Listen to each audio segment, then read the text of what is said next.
Through my campaign work, I've come to realize that there is a fundamental relationship between campaigns and democracy. So first, let me make it very clear that America's political system is more of a representative republic, not a pure democracy. But who would want to travel all of the way to Washington, D.C. to vote on every bill that's brought to the floor, especially with the price of gas nowadays? For our advanced society to function, we need representatives who represent the people that are keeping all of the other facets of the society together. Recently, I've noticed that campaign highlights are the focus of most newscasts. CNN even had a debate this morning about Mitt Romney's latest comment about liking sci-fi because he wanted to be more human. And they posed the question of, if Romney's life was a sci-fi book, which would it be? Seriously. Never mind that people were arrested in Chicago that are alleged terrorists, or that the free and fair election in Egypt is happening, even though that hasn't happened for literally thousands of years.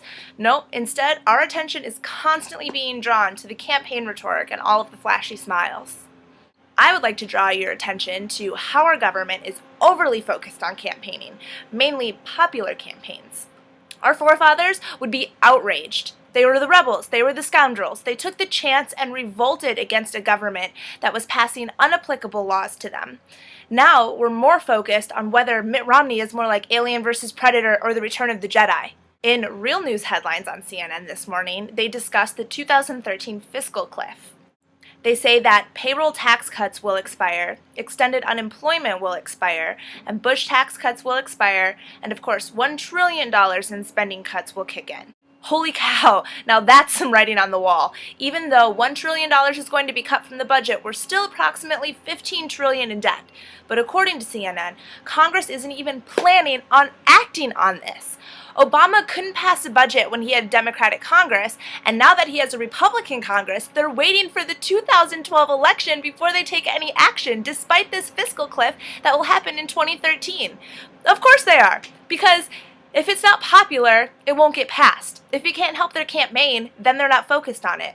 These people sit in Congress and they're more focused on their polling numbers than actually focusing on what's going to keep America running.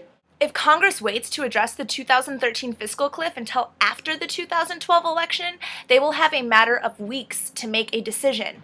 Goldman Sachs estimates that the fiscal cliff could shave nearly 4 percentage points from the GDP in the first half of 2013.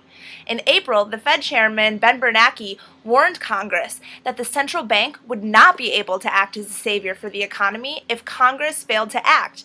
According to Bernanke, the size of the fiscal cliff is such that there is absolutely no chance that the Federal Reserve could or would have the ability whatsoever to offset that of the economy.